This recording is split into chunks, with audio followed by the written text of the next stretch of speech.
नमस्कार, बहुत स्वागत रहे हैं आप और मैं मुस्कान साहू। शाम के 6:30 बज चुके और इसी के साथ वक्त हो चला है मध्य प्रदेश के नंबर 1 बुलेटिन मेरा मध्य प्रदेश का। अगले 1 घंटे में आपको मध्य प्रदेश की तमाम बड़ी खबरों पर अपडेट दूंगी और बुलेटिन की शुरुआत करें भोपाल से। इस वक्त की बड़ी खबर आपको बता रही, ईरानी डेरे का सरगना राजू ईरानी कोर्ट में पेश किया गया है। राजू ईरानी को 7 दिन के रिमांड पर भेजा गया है।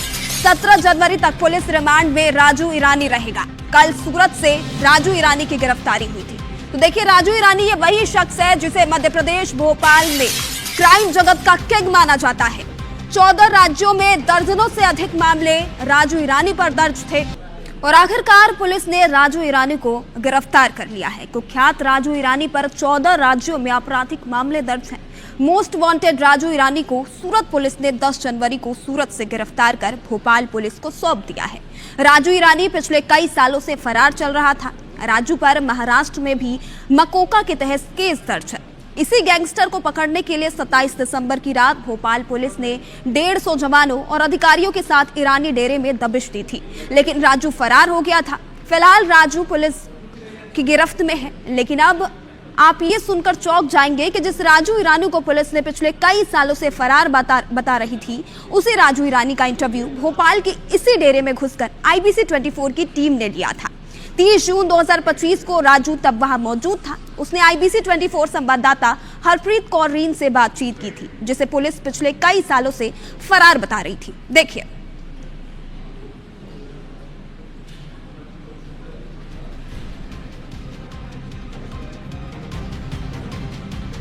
इंदौर के भागीरथपुरा इलाके में दूषित पानी से फैली बीमारी का कहर थमने का नाम नहीं ले रहा।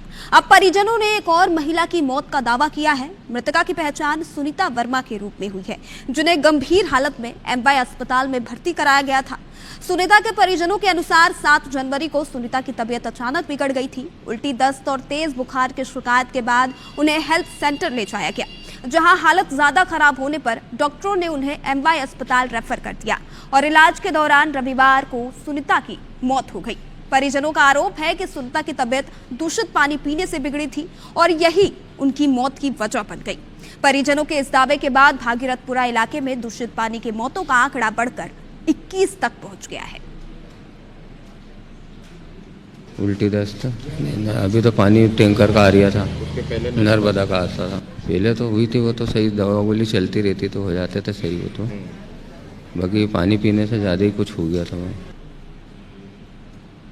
है एक ऐसे शख्स से जिन्होंने इतिहास सिर्फ पढ़ा नहीं बल्कि उसे सहेज कर जिया है। आमतौर पर आपने बड़े बड़े शहरों में संग्रहालय यानी म्यूजियम देखे होंगे, लेकिन नरसिंहपुर जिले के गाडरवारा में एक ऐसा घर है जो खुद में इतिहास का जीता जागता मिनी म्यूजियम है। यहाँ रहने वाले अजय जायसवाल ने अपने घर को ही हजारों साल पुराने इतिहास की धरोहरों से सजा दिया है, जिसे खास बातचीत की हमारे संवाददाता ने। देखिए।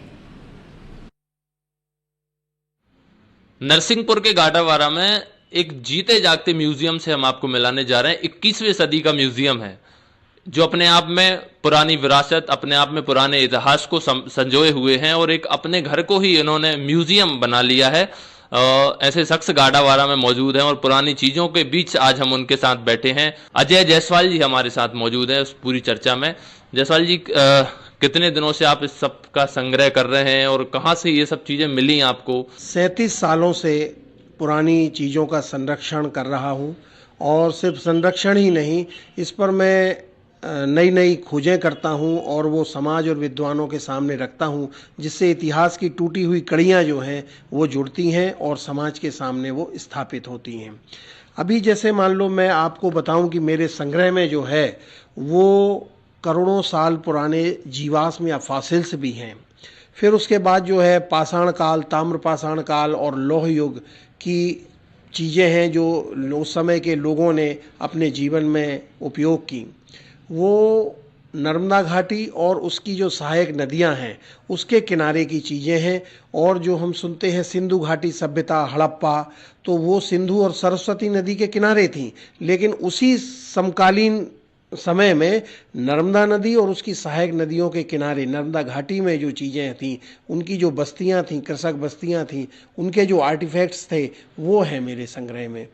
और इसके बाद जो है लिखने पढ़ने की चीज़ें हैं, जो देश और विदेश की पहले हमारे देसी जो हाथ से बनाते थे कागज़ वो हैं, स्याहियाँ हैं अलग अलग तरह की। फिर विदेशी जो आए, औद्योगिक क्रांति हुई विदेशों में, उसके बाद जो है वहाँ से जो चीज़ें आई वो हैं संग्रह में। अस्त्र शस्त्र हैं, धर्म और उसकी उपासना से जुड़ी हुई चीज़ें हैं। ये हमारे साथ डॉक्टर अजय जायसवाल जी थे, नरसिंहपुर के गाटावारा से हैं। ये जीते जागते एक म्यूजियम है और अपने घर में ही ये पूरा म्यूजियम बनाकर रखे हुए हैं। पुरानी चीजें इनके पास 25-30 हजार साल पुरानी चीजें इनके पास संरक्षित हैं, सुरक्षित हैं, जो हमारी आगे आने वाली पीढ़ी के लिए पुराने इतिहास के बारे में बताएंगी। पवन कौरव। और मध्य प्रदेश की राजधानी भोपाल फिटनेस के रंग में रंगा नजर आया। यहाँ साइकिल, योग, जुम्बा के साथ युवाओं ने फिट रहने का संदेश दिया। Fit India Sunday on cycle अभियान के तहत मैनित भोपाल में हुआ ये भव्य आयोजन। आइए देखते हैं इसकी कुछ झलकियां।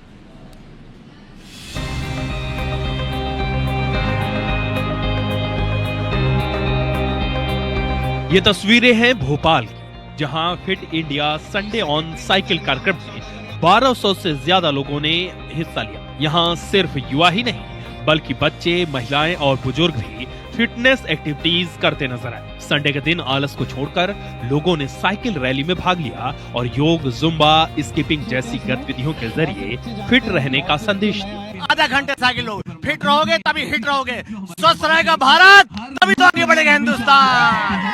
फिटनेस को मजेदार बनाने के लिए योग, जुम्बा, रस्साकशी, स्किपिंग और मलखम्ब जैसे कार्यक्रम भी हुए। कार्यक्रम में खेल एवं युवा कल्याण मंत्री विश्वास कैलाश सारंग ने भी लोगों के साथ साइकिल चलाकर उनका उत्साहवर्धन किया। कोई न कोई फिटनेस एक्टिविटी करें। साइकिलिंग एक ऐसी फिटनेस एक्टिविटी है जो सबसे सरल है और सबसे आपके शरीर के लिए बहुत ही कोमल चीज है। भोपाल के हजारों युवा और नागरिक साइकिल पर निकले हैं इस संदेश को लेकर कि हम सब फिट होंगे। हम सब ये सुनिश्चित करेंगे कि साइकिल हमारी जिंदगी का एक महत्वपूर्ण हिस्सा बने। आज की भागदौड़ भरी और बिजी लाइफ में हम अक्सर अपनी मेंटल और फिजिकल हेल्थ का ध्यान रखना भूल जाते हैं। ऐसे में संडे को देर तक सोने से बेहतर है हम उठें, घर से बाहर निकलें और अपने हेल्थ और फिटनेस के लिए एक छोटी सी पहल करें। इससे हम और हमारा पर्यावरण दोनों फिट रहेंगे। और मध्य प्रदेश में साल 2026 को कृषि कल्याण वर्ष के तौर पर मनाया जाएगा। सीएम डॉक्टर मोहन यादव ने इसकी शुरुआत कर दी है। सीएम ने रविवार को भोपाल में 1100 ट्रैक्टरों की रैली को हरी झंडी दिखाकर रवाना किया। सीएम खुद ट्रैक्टर चलाकर रैली में शामिल भी हुए। ट्रैक्टर रैली का जायजा लिया संवाददाता नवीन सिंह ने।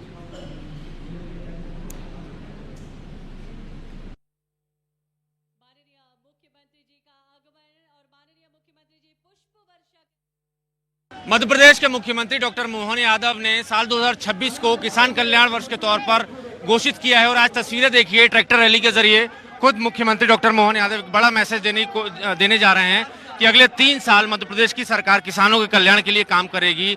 आज खुद मुख्यमंत्री doctor Mohan Yadav tractor rally को हरी झंडी दिखाई है और उसके बाद खुद ट्रैक्टर चलाते हुए आगे बढ़ रहे हैं। कैमरामैन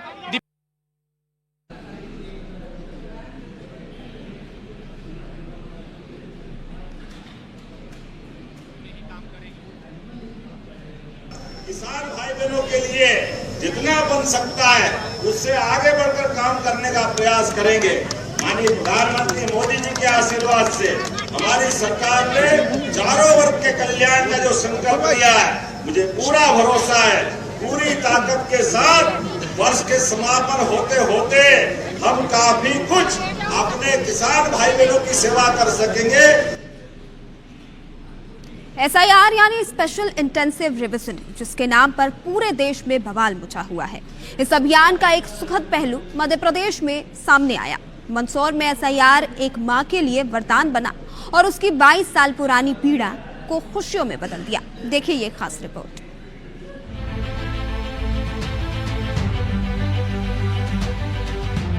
ये कहानी मध्य प्रदेश के मंदसौर की है, जहां 22 साल पहले साल 2003 में विनोद अपने घर से कहीं चला गया था। माता पिता ने उसकी काफी तलाश की, थाने में गुमशुदगी की रिपोर्ट भी दर्ज कराई, पर विनोद कहीं नहीं मिला और समय की धुंध में विनोद खो गया।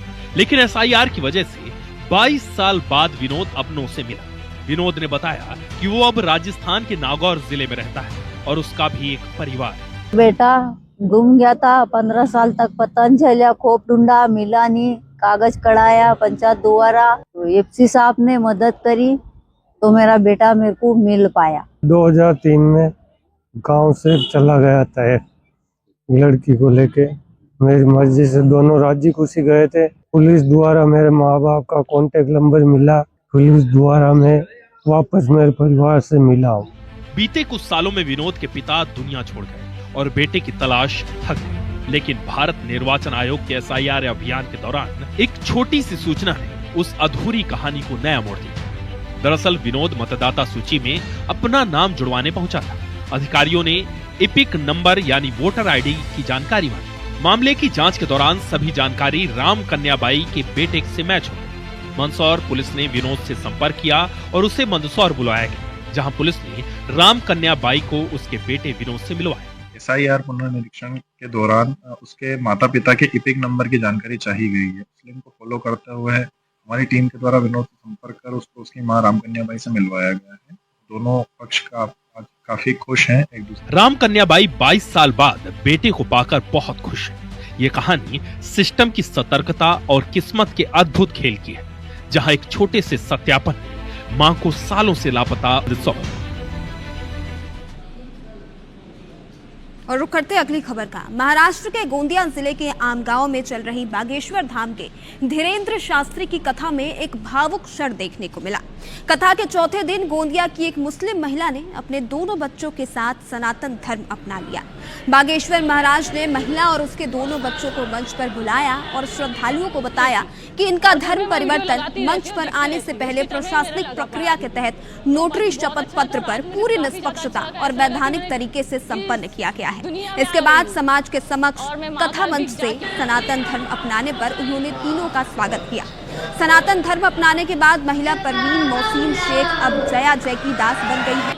उनकी बेटी जुमेरा का नाम जयश्री और बेटा राजा का नाम राजू दास रखा गया है। जया ने बताया कि उन्हें बचपन से ही हिंदू देवी देवताओं में अटूट विश्वास था। वे लंबे समय से बाबा महाकाल और मां काली की उपासना भी करती आ रही है। अच्छा लगा, ऐसा लगा कि मैंने किस दुनिया में आ गई हूँ। मैं पहले मुस्लिम धर्म में थी। मुस्लिम धर्म में गाय का मटन खाया जाता है और मैं अपने घर में थी जब 8 साल की थी, अब से मैं दुर्गा माँ की और काली माता की सेवा करते आई हूँ। और जब मैं उपास रखती थी तो मेरे घर में बोला जाता था कि तुम मटन क्यों नहीं खा रही है, तो मैं बोलती थी मुझे पेट दुखता है, मुझे नहीं खाना है। जब से मैं आज से सेवा करते आई हूँ काली माता की, और मेरा बेटा जो है वो भी काली माता का देन है। और मुझे हिंदू धर्म ही बहुत ज़्यादा अच्छा लगता है। मुसलमान धर्म मुझे नहीं चाहिए, अब मैं अपनी मर्जी से हिंदू धर्म अपनाई हूँ। और इधर राजधानी भोपाल के नेहरू नगर चौराहे पर एक हैरान करने वाला नजारा देखने को मिला, जब नशे की हालत में एक पुलिसकर्मी ने बीच सड़क पर तेज हंगामा कर दिया। पुलिसकर्मी ने अपनी कार सड़क के बीच खड़ी कर दी और राहगीरों और वाहन चालकों को रोककर परेशान करता रहा। इससे कुछ देर के लिए यातायात भी प्रभावित हुआ। इधर प्रत्यक्षदर्शियों के मुताबिक पुलिसकर्मी नशे में था और बिना किसी वजह लोगों को रोक रहा था। घटना का वीडियो सोशल मीडिया पर अब तेजी से वायरल हो रहा है। IBC 24 इस वायरल वीडियो की पुष्टि नहीं करता। मामला सामने आने के बाद पुलिस के आचरण और अनुशासन को लेकर कई सवाल खड़े हो रहे हैं। और मंदसौर जिला चिकित्सालय में पदस्थ स्त्री रोग विशेषज्ञ डॉक्टर ऋतु शर्मा पर इलाज में लापरवाही के गंभीर आरोप लगे हैं। दरअसल 30 दिसंबर को पूनम नाम की गर्भवती महिला और उसके गर्भ में पल रहे 2 नवजात शिशुओं की मौत हो गई। परिजनों का आरोप है कि गलत इलाज, समय पर जांच न होना और सही सलाह नहीं मिलने के कारण ये दर्दनाक घटना हुई। इसे लेकर परिजनों ने मामले की जांच की मांग करते हुए प्रशासन से कड़ी कार्रवाई की मांग की है। इधर CMHO ने इस मामले में जांच टीम की गठित करने की बात कही है।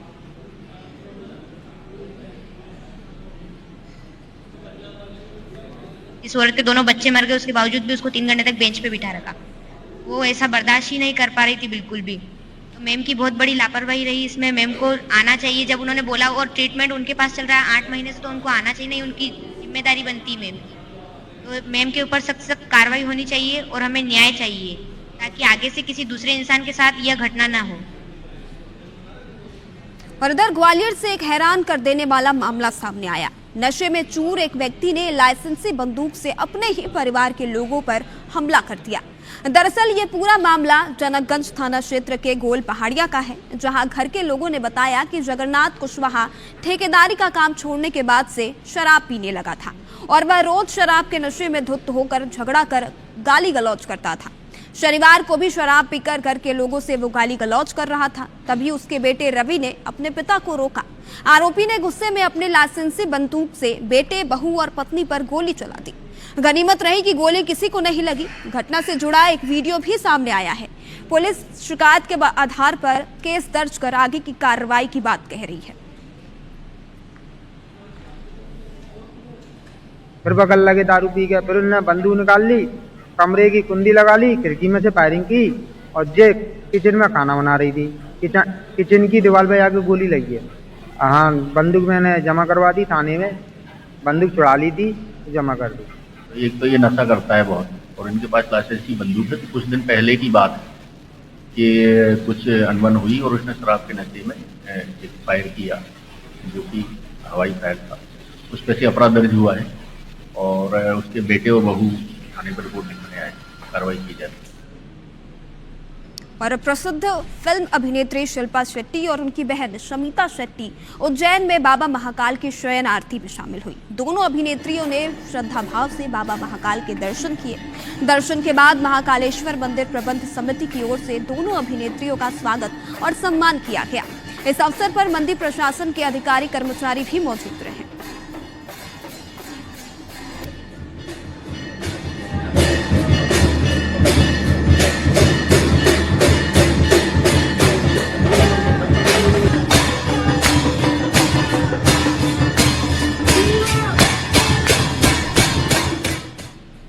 ऐसे लगता है जैसे यहाँ पे आने वाले जो लोग हैं वो खुद अपने मन से तो आते नहीं है, बुलावा आ जाता है तो आना ही पड़ता है।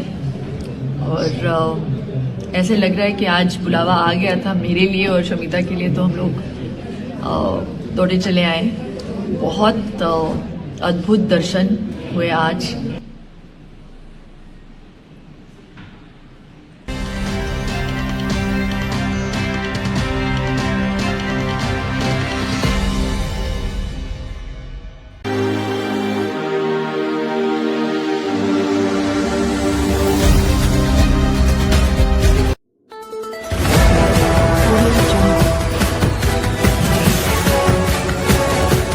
MP लाइव टीवी आपको रखे अपडेट, सच जो हम आपको बताएंगे। ऐसी ही तमाम खबरों से अपडेट रहने के लिए MP live TV news channel को सब्सक्राइब करना ना भूले।